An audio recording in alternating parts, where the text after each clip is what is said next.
Hey guys, welcome back to my channel. Today we'll be going over what you should be doing in each year of high school. So this will range from your academics to your extracurriculars and club involvement, as well as in what year you should be taking the SAT.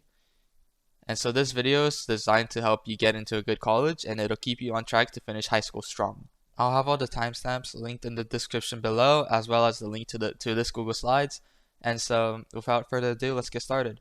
So as I mentioned already, I'll be covering every single year of high school, so from freshman year to senior year, but I'll also be covering the summers in between each of these years, as I believe it's also very essential to your college applications. Alright, anyways, let's get started with freshman year. This is gonna be the easiest year of high school for you. Like, this is no doubt the easiest year of high school. It's gonna be the year where you have the most amount of time to chill and take it easy, but you should still not slack off. Your priorities for freshman year should be number one, getting all A's in your classes. Your GPA counts towards all years of high school, and your GPA is one of the most important aspects of your application. So you want to start off strong, especially in freshman year, where you just have the easiest classes. Another priority of yours should be making new friends and getting settled into your new school.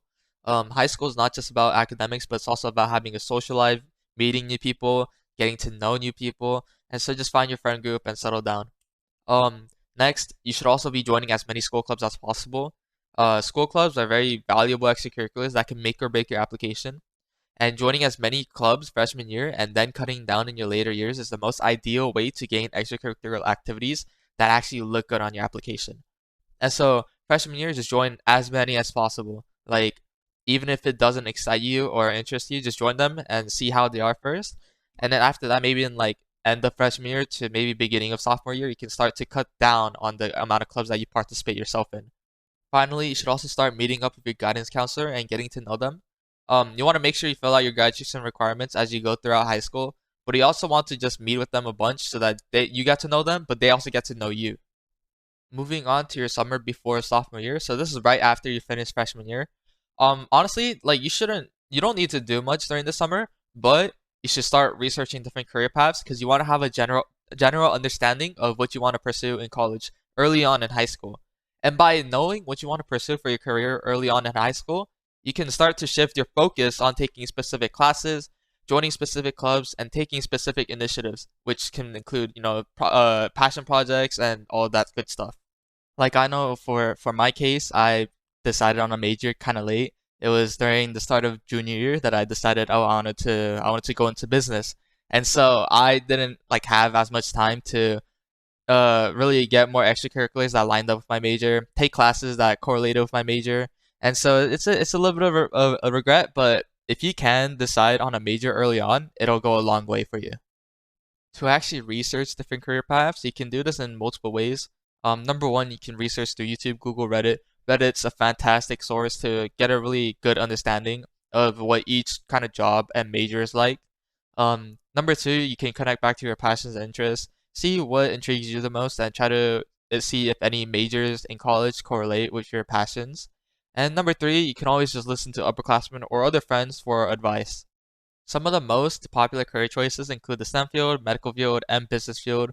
And my biggest tip is to first understand what appeals to you the most rather than just looking at salary. So I know some people are like, "Oh, engineering, they make a lot of money. Why don't I go into that?" Or med field, like, "Oh, doctors make a crap ton of money." My Asian parents always said, "Become a doctor.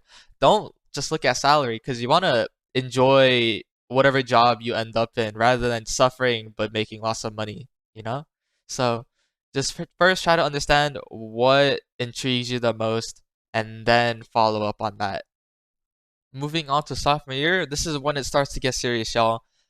If you haven't already started to take AP classes freshman year, sophomore year is when you will most likely start to take these AP classes. AP classes are essential to your GPA and college applications because they weigh more towards your weighted GPA, which is most likely the GPA that you'll be submitting to colleges.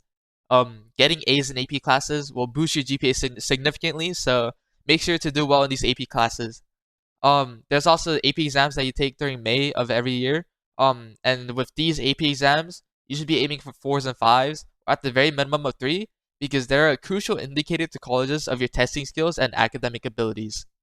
As I've already said, your GPA is a significant factor to your college application, but colleges also emphasize course rigor and whether you are taking the hardest classes at your school or not. They will also be looking at your grades and seeing if you can still succeed even while taking the hardest classes. So even though you are now taking harder classes than freshman year, you should still be keeping up your grades and aiming for all A's.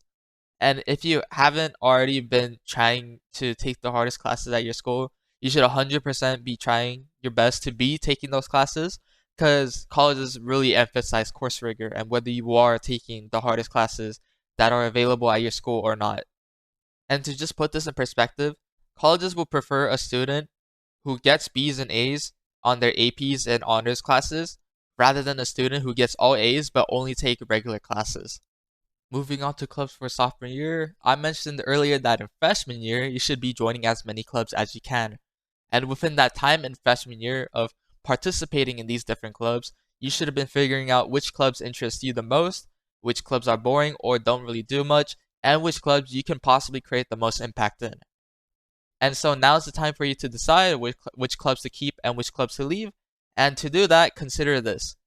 The clubs that you should be joining should either correlate with the major/field you want to pursue, or should be connected to some sort of passion or hobby of yours. Don't just join clubs for the prestige or because your friends are in it, but join clubs because you have a connection or interest to it and you genuinely want to participate in them. Now, another option you have is you can also create your own clubs. Creating and managing your own club is a lot of work, but it does look really good on college applications. So if there is a club that you want to make that isn't available at your school, first find a teacher who is willing to be your club advisor. Next, create a plan for what you want to do with your clubs. And finally, start promoting. Now, the final thing I want to talk about in sophomore year is leadership. Within the clubs you have chosen to stay in, start taking up small leadership roles.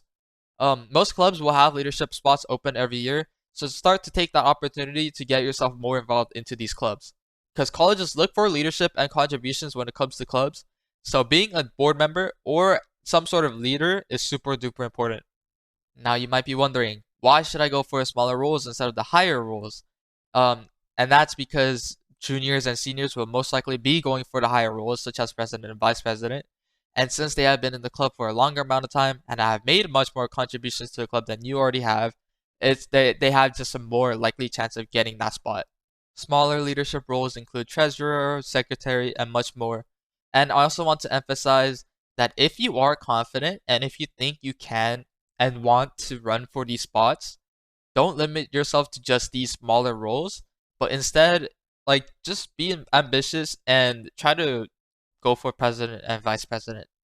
Alright, now let's talk about the summer before junior year. During the summer, you should start looking for internships or jobs. For internships, you want to get an internship that is related or is directly connected to your major or field. You can find internships through Google, friends, upperclassmen, or your school counselors. For jobs, you can pretty much do anything and it'll still look good on your resume and college applications. You can work at a McDonald's, Target, small business, whatever you can to start building your resume. It doesn't really matter where you work so long as you are working consistently and getting experience. Now, if you have the time, which you probably should because it's summer break, you should also start visiting nearby colleges and attending college fairs. Start researching which colleges you might be interested in and explore different colleges and look with an open mind.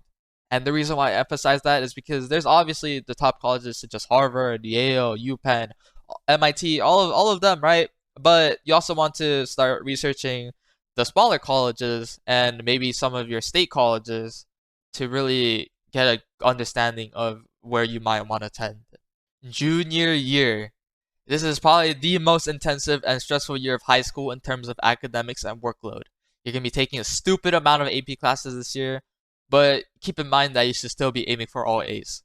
Getting a couple of B's is fine, but you still want to get as high of a GPA as possible, especially because junior year is your most decisive year for your GPA because of the amount of AP classes that you're taking.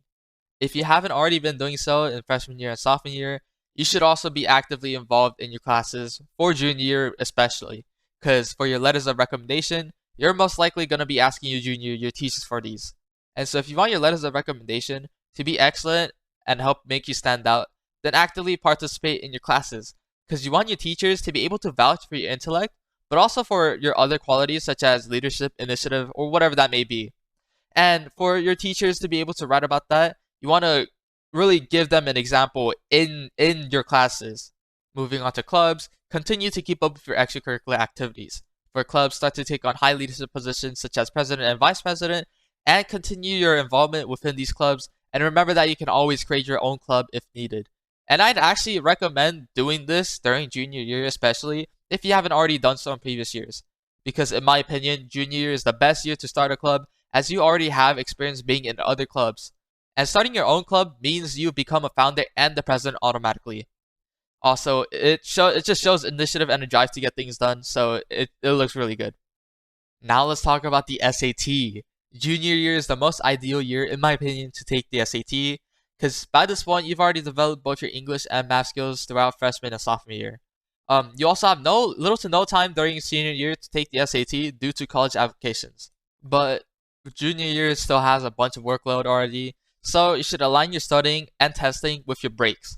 So for example, August/September are good times to take the SAT because you have the entire summer before junior year, so the summer before junior year, to study for it, and the start of junior year to take the SAT. March is also a good time to take the SAT because you have winter break as well as the start of the second semester to study for and take the SAT. The only month that I wouldn't really recommend is May, as that month is also the same month of AP testing. To learn how to study for the SAT, please check out my other videos.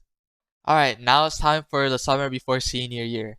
This is one of the most crucial summers of your life, okay? Because during this time, it can pretty much make or break whether you finish your college applications on time without procrastinating or without having to do them last minute, okay? And so you should start making your college list. Research and explore different colleges and figure out which ones appeal to you the most. By the end of the summer, or at least by the very start of senior year, you should have a good idea of which colleges you want to apply to.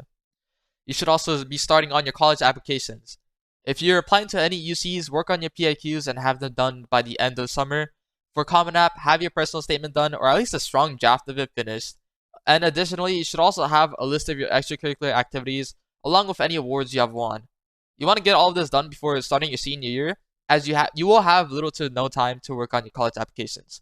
Senior year is pretty much just as intensive as junior year, so try to get as much done during the summer.